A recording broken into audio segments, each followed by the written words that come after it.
awal maka kenalan dulu. Baik, izin memperkenalkan diri, nama saya Fani Nurul Sifa. Saya dari Pondok Pesantren Sabilul Huda.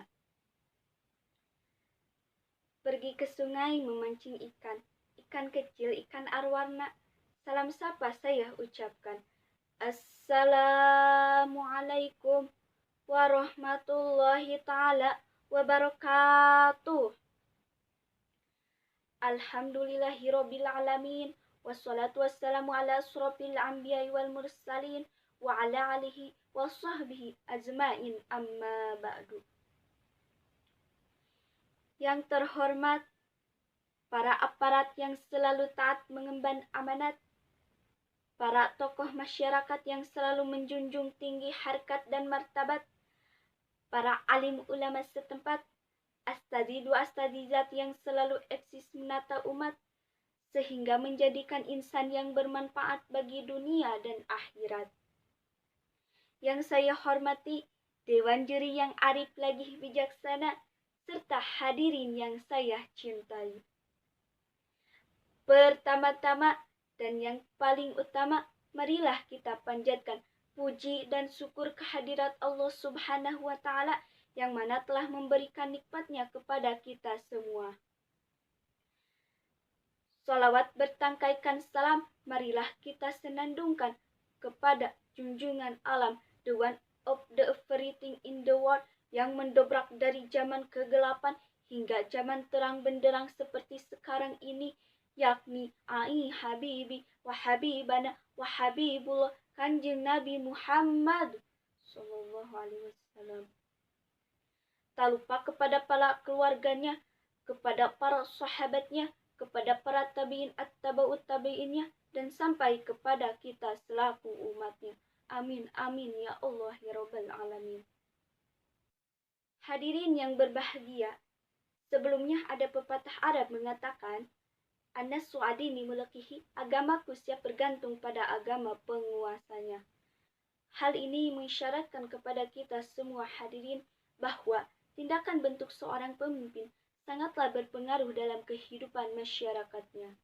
Tapi, sayang 1000 kali sayang hadirin, pada zaman milenial seperti sekarang ini, tidak sedikit perhatian orang tuanya yang lebih mengutamakan kepentingan zahiriyah daripada kepentingan batiniyah, lebih mengutamakan kepentingan duniawiyah daripada kepentingan ukhrawiyah, sehingga yang lahir bukanlah generasi anak soleh, tetapi generasi tukang gapleh, bukan yang ahli ibadah, tetapi generasi berdebat, bukan yang gemar mengaji, tetapi generasi yang gemar korupsi. Maka dari itu negeri kita akan hancur betul, negeri kita akan rusak betul, sebagaimana yang tercantum dalam syair berikut ini. Bukan lautan, hanya kolam susah, Indonesia selalu banyak masalah, dari kasus KKN sampai narkoba, dari Maluku sampai Malu semua. Orang bilang tanah kita tanah surga, memproduksi revolusi pembudaya. Orang bilang negeri ini reformasi, masih banyak tikus-tikus berdasi. Ini salah siapa? Ini dosa siapa? Ini salah siapa? Ini dosa siapa? Lalu timbullah sebuah pertanyaan. Bagaimanakah cara membangun pendidikan karakter di zaman milenial seperti sekarang ini? Sebagaimana jawabannya, pada kesempatan yang berbahagia ini, saya akan menyampaikan dakwatul Islamiyah yang berjudul Pentingnya Pendidikan Karakter di Zaman Milenial.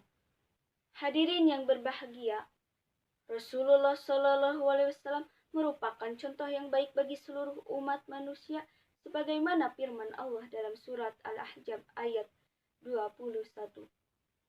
A'udzu billahi minasyaitonir rajim.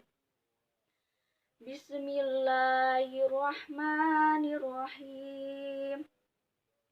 Laqad kana lakum fi Rasulillahi uswatun hasanah Fi Rasulillahi uswatun hasanah liman kana ya'budullaha wal yaumal akhir wa dzakarallaha katsira.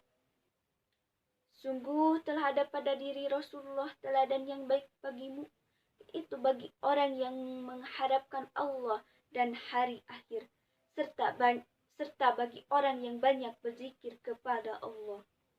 Hadirin, untuk itu, dalam pentingnya pendidikan karakter di zaman milenial, kita dapat mencontoh segala sisi yang ada pada diri Rasulullah, baik dalam perkataannya maupun dalam perbuatannya.